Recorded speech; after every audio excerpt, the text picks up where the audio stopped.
très important. Là, nous connaissons des séries haïtiens qui élus à l'étranger, qui ont expérience de démocratie parce que sont faits liés que Haïti a une expérience démocratique très jeune. Nous avons un pile gros autorités haïtiens qui ont une expérience démocratique qui est plus longue que la majorité élue haïtienne. Donc, il est bon que nous échange qui fait et nous devons un échange, nous devons tenter ça, dit dans l'échange pour qu'à un côté coller serré, qui permettre au pays d'avancer plus rapidement dans le même esprit constitution haïtienne qui voulait que toute bagaille faite pour bien comme un pays. C'est pour ça que nous avons idée ça. Donc je dis à son plaisir pour moi, pour me connaître que le monde qui a partagé ça avec le monde là, sont bon monde qui est très important, qui gagne en pile connaissance et conscience et qui l'a spécifiquement pour avancer mon peuple noir. Le Parlement haïtien, en deux brèches, et au niveau du Sénat et au niveau de la Chambre des députés, qui sous invitation d'accepter le média là, il fait échange avec, c'est pas une discussion, c'est un échange. Ça veut dire que nous avons dans la gestion médiatique, législative, nous avons un point de vue, nous avons une expérience, nous avons une figure, nous avons une réalité par exemple, et qui confond avec la réalité globale. C'est la raison pour laquelle le ministère est important que je dis à la petite avec nous. Et nous allons exposer comment est le question, nous avons une diaspora, nous avons posé des questions sur comment est le question, pour arriver à avoir une équation et une ensemble deux expériences pour faire bien avancer. Et je dis à ce pas pour faire du discours, parce que nous avons là. Dès qu'il y a bien ce que nous avons dit là, comme nous connaissons la diaspora, nous avons moitié semaine, mon paquet, pas privé, pas fait. Pas carrément trop longtemps, mais Tekembe a personnellement pour d'ailleurs pousser en tout honneur la deuxième congrès du pouvoir exécutif et du pouvoir législatif. Tekembe a fait la accueillir. Donc, monsieur, bienvenue. Et il faut deviner tout le monde, Jean et Mackenzie. Merci. Et nous, notre assistance à remercier nous pour accueillir et participer avec nous, monsieur le président. Les expériences des Haïtiens du pays et de l'étranger sont certes différentes, mais elles sont ravinées par les mêmes préoccupations liées à notre identité, notre culture, notre déracinement et la désolation d'Haïti. Nous sommes tous dans la foulée de nos luttes, dans le corset de nos existences, nos conforts ou nos tribulations, interpellés par les malheurs d'Haïti, par son spectacle de pays constamment sur la sellette, par son déficit navrant en matière d'éducation, de santé, de production agricole, d'infrastructures et de services de base. Nos démarches à l'intérieur comme à l'extérieur pour jeter les bases d'une nouvelle Haïti ne sont pas jumelées, ne sont pas coordonnées, ne forment pas un mouvement conscient et synergique. Nous savons que par une tradition de méfiance et une tendance plus prononcée à détruire qu'à construire, les uns ignorent les efforts des autres. Nous savons aussi que souvent, ce sont des écrans de fumée, des perceptions fausses, des clichés obsolètes qui nous maintiennent dans des postures d'hostilité, les uns vis-à-vis des autres, empêchant ainsi l'émergence des solidarités portées d'intégration constructive. Nous savons tout aussi bien que la diaspora haïtienne a développé de grandes initiatives de regroupement et de mise en commun de ses ressources. Nous pouvons citer, entre autres, exemple le mouvement de GRAN, de Haitian League, du Congrès des Haïtiens pour fortifier Haïti qui ont organisé des congrès, promu des activités culturelles et scientifiques, établi des liens et des institutions haïtiennes et conduit des combats pour défendre les droits des Haïtiens vivant à l'étranger. Le Sénat vous félicite, la Chambre des députés vous félicite, donc le corps législatif vous félicite. Citoyens et citoyennes de la diaspora, pour votre leadership exceptionnel qui se traduit d'ailleurs par la présence de ce parterre d'élus venus pour participer à nos travaux, à nos agapes, au nom de la convivialité légendaire qui anime Haïti Thomas, nous leur adressons des salutations spéciales et pleines de déférence, en pensant que ces contacts vont se décliner en coopération utilitaire et structurante pour Haïti. Le Parlement est présent à vos côtés, frères et sœurs de chair et de cœur. Il a épousé votre combat pour recouvrer la nationalité haïtienne et votre droit de vote. Il persiste et signe qu'un jour, la diaspora, les Haïtiens d'outre-mer doivent voter. Tout le monde est conscient de l'appui apporté par la diaspora à l'économie haïtienne et c'est grâce à ce solidarisme qui fait que le peuple subsiste. Et dans les moments les plus difficiles, nous savons combien nos parents, bien quand je dis nos parents, même quand moi personnellement, je n'ai pas de parents qui vivent aux États-Unis, mais quand j'ai des proches, et je sais que c'est grâce à cet appui qui fait que beaucoup de nos enfants vont à l'école, mangent assez souvent.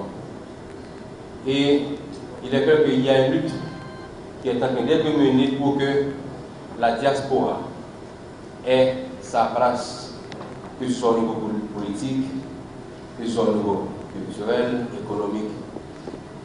Et je crois que personne ne peut être contre que la diaspora participe dans tout ce qu'il y a dans le pays. Ce que je dis toujours, peut-être avec des balises, bien sûr, parce que, qu'on le veuille ou non, nous savons que cette lutte qui est en train d'être menée, ce n'est pas aussi facile, mais comme a dit le président du Sénat, un jour, on y arrivera. Il y a encore du pain sur notre planche, puisque ça, c'est seulement qu'une fumée. Parce que le grand travail reste à faire au niveau de la diaspora. Parce que jusqu'à maintenant, je pense qu'on a très mal utilisé les gens de la diaspora. C'est seulement économiquement qu'on accorde certains droits aux Haïtiens qui vivent en dehors du pays. Mais activement, les Haïtiens n'ont pas leur rôle au niveau de l'État.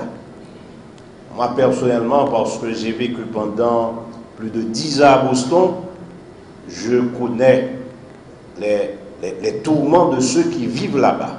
Les tempêtes neige, il faut lever quand même. Mais ici en Haïti, penser son pied pour l'argent qui gagne l'autre bord, tout le monde sait quoi, il prend leur.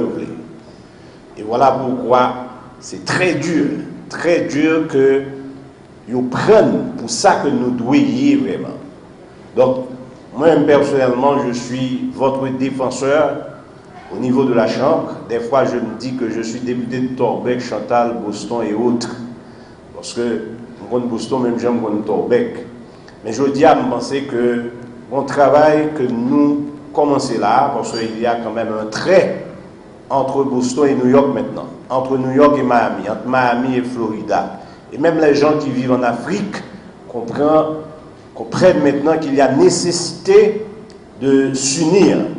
Ça n'a fait assez pire bon là. Mais je dis à la pression, c'est à exercer sur l'État haïtien. Parce qu'on ne va pas utiliser chaque fois seulement ces transferts Western Union, Cam Express, tout le monde va côté pour le faire. Mais pour le un petit droit, l'amendement constitution, j'ai lutté corps et âme pour te quitter. L'amendement ça que vous quittez diaspora arriver jusqu'à sénateur. Je dis non, magistrat communal c'est dernier. Malgré ça, il va abandonner parce que l'amendement va publier. Donc, je pense que c'est bien. Si nous continuons le travail, nous fait pression parce qu'on ne va pas utiliser, ni à utiliser. Mais comptez sur nous, parce que le Parlement y avait. On a toujours voulu faire que le monde qui vit dans le pays étranger, comme ça, des ATM machines. Les ATM machines, c'est justement des pouvoirs d'argent. Donc, effectivement, nous avons dit que y a un attachement, à savoir attachement entre le monde qui vit à des plan psychologique. Un attachement entre le monde qui vit et par exemple justement qui est beaucoup contact. Et on va faire une sensibilité qui dégage au niveau du monde qui vit dans le pays étranger, dans l'autre pays, qui a le monde qui vit dans le pays ici. Et nous avons dit comme président de Bolsonaro, comme nous disons déjà, nous avons commencé à faire un travail de recherche pour regarder comment nous avons poussé tout le monde sur le côté diaspora, qui a plus d'avantages dans la participation dans la vie politique pays. Malheureusement, nous avons des problèmes qui viennent dans le cadre de notre constitution. Encore une fois, moi, du même avis avec le président de la commission, et puis je pense qu'il faut continuer ce travail là, parce que les gens qui sont en Brésil, mais parce que le métier économique pour nous parler. D'ailleurs, c'est votre cause, c'est notre cause, mais il faut que nous-mêmes, nous ne pouvons jamais faire les genoux, il faut chaque jour nous frapper pour qu'à l'élection qui te dit, comme d'habitude tout le temps, c'est le succès de la communauté haïtienne, la communauté de réfugiés, qui gagnait depuis les années 70, mais nous permettre que nous, l'autre monde qui vit dans le problème, nous vivons comme ça. Et parce qu'il y a beaucoup de monde qui essayé avant moi pour jouer chez ça, et parmi le monde assemblée là, c'est Mme Toro, Lucie Toro, et député Philippe Boutsus, et c'est avant moi. Et c'est une communauté très dynamique qui a travaillé pour l'éducation politique depuis quelque temps et qu'il y a une chance pour bénéficier du travail pour représenter ça dans la communauté aussi. Avant ça, j'étais conseiller municipal et vice-maire de la ville de Miami qui est une population de 60 000 habitants et en majorité haïtienne. Et ils ont ancien conseiller dans la ville là, dans ça là, on appelle le Dr. Wilson. Et qui est à l'arrière. Donc, c'est avec plaisir que nous sommes là, mais cependant, de l'autre côté, professionnellement, nous sommes anciens professeurs, nous sommes en d'affaires, et c'est avec plaisir que nous sommes là pour contribuer d'une façon ou d'une autre et à débattre ça que l'on fait ici. Moi, conseil municipal, non ville à Pantin, c'est une ville de 53 000 habitants. Moi, conseil municipal depuis 1995. Depuis l'âge de 21 ans. Et récemment, en 2010, conseil communautaire, c'est un regroupement de 9 villes qui représentait 400 000 habitants.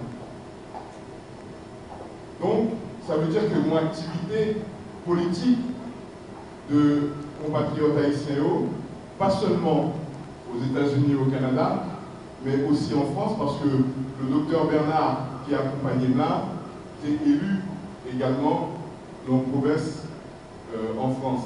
Ça veut dire que l'activité démocratique là, j'en ai dit, est très très développée et dès que on a une possibilité pour le monde, aux citoyens, parce qu'il faut une nationalité pays côté la ville là, pour capable à le présenter, donc sont élus de République côté la ville là. Donc dès qu'il y a une possibilité ça, il est capable de faire. Dernier bail que m'a dit avant le débat, c'est que les revendications sont des revendications de citoyenneté totale. Nous n'avons pas besoin de citoyenneté à la carte, nous avons besoin de citoyenneté totale parce que nous sommes habitués côté la évoluer aux citoyens, les citoyens, il y a toute possibilité de droits, mais aussi de devoirs. Et nous-mêmes, je crois que c'est ça que nous demandons. Si on reconnaissance, ou intégration, ou en réhabilitation, nous avons discuté ça avec mes collègues, si c'est en réhabilitation, il faut une réhabilitation là, totale, parce que nous avons besoin, et moi je dis que permettre à Haïtiens vivant à l'étranger à participer dans la vie démocratique, citoyenne, économique dans le pays, c'est tout Haïti qui a fait un bond en avant, qui a levé. Ce n'est pas seulement une catégorie de monde, ce n'est pas seulement nous-mêmes, diaspora, si bien c'est le mal qui fait pour nous, mais c'est toute société haïtienne qui a grandi.